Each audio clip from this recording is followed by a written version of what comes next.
Hello my lovely viewers, welcome back to my channel. আশা করি আপনারা সকলেই ভালো আছেন, সুস্থ আছেন। উত্তরাখণ্ডের একটা স্পেশাল পিঠে হলো আরসে পিঠে।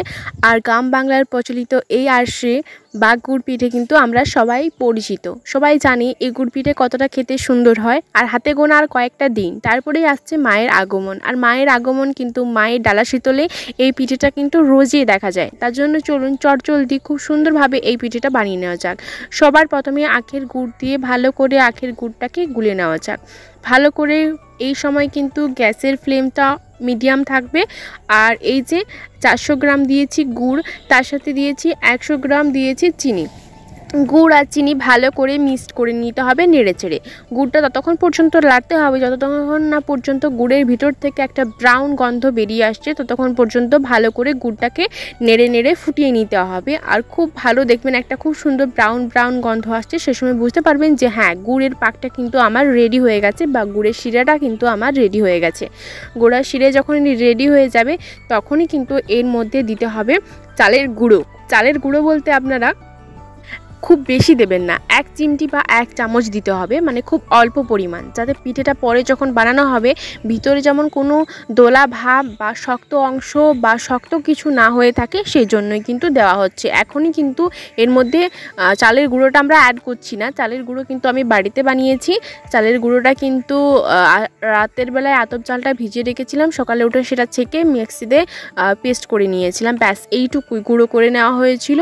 আর আপনারা দোকানের থেকে বাড়িতে ভেজা গুঁড়িতে ব্যবহার করবেন, তাহলে কিন্তু এই পিঠেটা অনেকটা বেশি সুন্দর হয়ে থাকে। গুঁড়িটা খুব অল্প পরিমাণে কিন্তু আপনারা দেবেন। এখানে চালের গুঁড়িটাকে আমি গুঁড়ো বলছি, মানে গুঁড়ি বলছি, তো অবশ্যই অল্প পরিমাণ চালের গুঁড়ো দেবেন। আর এরকমভাবে নেড়ে নেড়ে ভালো করে মেখে নেবেন। কারণ কি, এটা কিন্তু একবারই যদি সমস্ত চালের গুঁড়োটা এর মধ্যে দিয়ে দেন তাহলে কি হয়, চালের গুঁড়োটা কিন্তু দলা পেকে যাবে, ভালো হবে না পিঠেগুলো। আর সেরকম মুচমুচে খাস্তা পিঠেও হবে না। তার জন্য কিন্তু খুব অল্প পরিমাণ চালের গুঁড়ো দিতে থাকবেন আর পিঠেটাকে ভালো করে নেড়ে চেড়ে মাখতে থাকবেন। ভালো করে এই যে চালের গুঁড়োটা মাখা হচ্ছে, ফলে কি হয় যে এখন কিন্তু আমরা হাত দিয়ে লাড়তে পারবো না, এখন কিন্তু শুধুমাত্র কুনি দিয়ে কিন্তু এই পিঠেটাকে ভালো করে নেড়ে চেড়ে একটা ডো বানাতে হবে। যখন ঠান্ডা হবে তখন কিন্তু আমরা থাসতে পারবো ভালো করে হাত দিয়ে মথে। কিন্তু এখন নয়, এখন কিন্তু খুব গরম থাকে। আর গ্যাসটা অফ করে এখন কিন্তু এই যে মাখার প্রসেসটা চলছে, এটা কিন্তু নিচে নামিয়ে চলছে, এটা কিন্তু গ্যাসের উপরে হয় না। গ্যাস থেকে নিচে নামিয়ে ভালো করে একটা ডো বানিয়ে নেওয়া হচ্ছে। সেই ডোটাই কিন্তু আমরা হাতে করে ভালো করে মাখবো। এটা কিন্তু আপনারা আজকে ডোটা বানিয়ে কালকেও পিঠেটা বানাতে পারেন, সেরকমও কোনো প্রসেস আছে, এটা কোনো অসুবিধা হয় না। এরকমভাবে মেখে রেখে দিলেন, কালকে একটুখানি শক্ত হয়ে যাবে, সেটাকে একটুখানি দুধ দিয়ে ভালো করে থাসতে হয়, ব্যাস এইটুকুই যা সমস্যা, না তো আর কোনো রকমের কোনো সমস্যা হয় না। প্রসেস সব এক রকমেরই।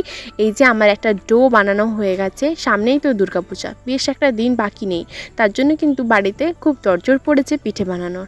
আর এই পিঠেগুলো কিন্তু খেতে অনেকটা সুন্দর হয়। আর এটার একটা ভালো গুণ কি জানেন তো, এই পিঠেটা একবার বানালে 6 মাস 7 মাস পর্যন্ত রাখা যায়, একদমই নষ্ট হয় না। তার জন্য এই পিঠেটা সবাইকার বেশি পছন্দ হয়ে থাকে। ভালো করে হাত দিয়ে চেপে কিন্তু এটাকে ভালো করে থাসতে হবে, কারণ কি পিঠেটা যত ভালো থাসবেন তত কিন্তু পিঠেটা ভালো হবে, ভালো স্বাদ হবে, ভালো টেস্ট হবে, তার জন্য ভালো মুচমুচে হবে। আর না থাসলে কিন্তু পিঠেটা ভালো হবে না। অনেকটা দেখবেন যখন এই তেলের মধ্যে পিঠেটা ছাড়বেন, পিঠেটা কিন্তু ছেড়ে যাবে। তো এই জন্য ভালো করে শক্ত করে মেখে নিতে হবে।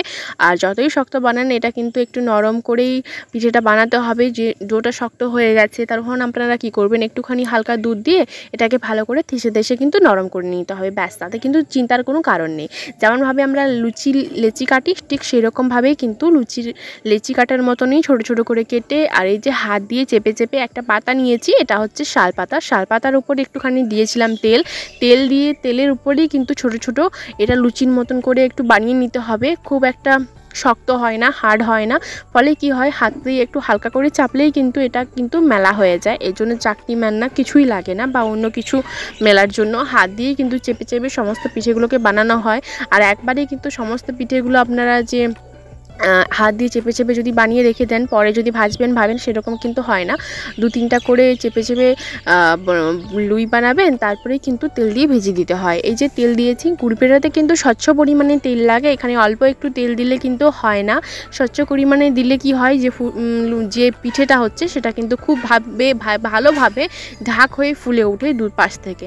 সেজন্য একটা পিঠে একবার দিলাম, চার দেওয়া চলবে না সেটা নয়, কিন্তু একটা পিঠে একবার উল্টে দিলাম, তারপর আরেকটা পিঠে দিয়ে দিলাম, সেটা যখন এক সাইডটা হয়ে যাবে সেটা আরও উল্টে দিলাম, ফলে আর একটা পিঠে দেওয়া যাবে।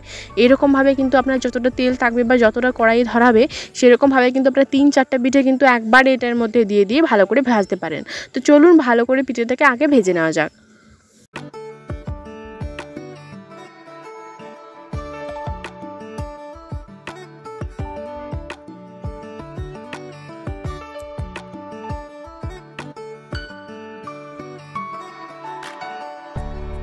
আপনারা দেখতেই পাচ্ছেন পিঠেটা জাস্ট কতটা সুন্দর হয়েছে, কতটা দেখতে সুন্দর হয়েছে। গ্রাম বাংলার মানুষেরা কিন্তু এই পিঠেটা আজকে পিঠে বা গুড় পিঠে নামেই চেনে। এই পিঠেটা কিন্তু মানুষের অনেকেই খেতে অনেকটা বেশি পছন্দ করে। এই পিঠেগুলো কিন্তু আমরা একদিন বানিয়ে অনেক দিন রেখে রেখে খাই, এটা কিন্তু সত্যি কথা।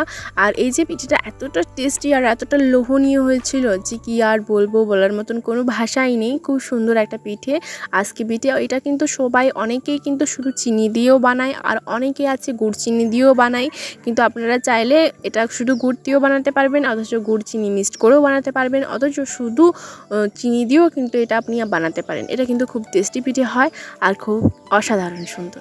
চলুন সমস্ত পিঠেগুলোকে একে একে ভেজে নেওয়া। সমস্ত প্রসেস কিন্তু একরকমই, শুধু চেপে চেপে ভালো করে মেলতে হবে আর ছেঁকতে হবে। তো চলুন সমস্ত পিঠেগুলোকে ভালো করে ছেঁকে নেওয়া যাক।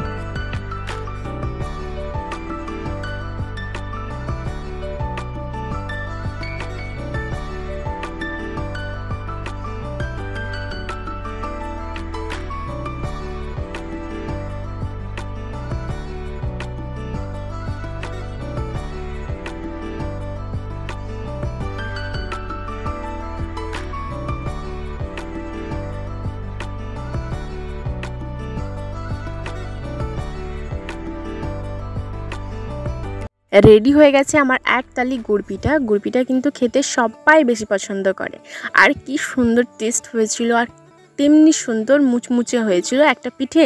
আমি আপনাদের এক্ষুনি ভেঙে দেখাচ্ছি যে পিঠেটা জাস্ট কতটা মুচমুচে হয়েছিল। অনেকের পিঠে কিন্তু মুচমুচে হয়নি, ভিতরে শক্ত অংশ থেকে যায়, কিন্তু এই পিঠেটা হয়েছে খুব মুচমুচে খাস্তা আর খুবই হয়েছে টেস্টি। তার জন্য সবার প্রথমে চলুন আপনাদের সাথে শেয়ার করা যাক একটা পিঠে ভেঙে। তো চলুন একটা পিঠে আপনাদের ভেঙে দেখানো যাক। এই যে একটা পিঠে নিয়েছি, সেই পিঠেটা কিন্তু এরপর আপনাদের ভেঙে দেখাবো। এই যে মাছ বরাবর থেকে ভাঙলাম, পিঠের মধ্যে কোনো দলা নেই, এক রকমের পুরো পিঠেটা হয়েছে, খুব টেস্টি হয়েছে আর খুব মুচমুচে হয়েছে। যদি ভালো লেগে থাকে আমার আজকের এই ভিডিওটা, অবশ্যই like, comment, share and subscribe অবশ্যই করে নেন। বাই দ্য ওয়ে, আমি মধুমিতা, আপনারা দেখছেন মধুমিতার রান্নাঘর।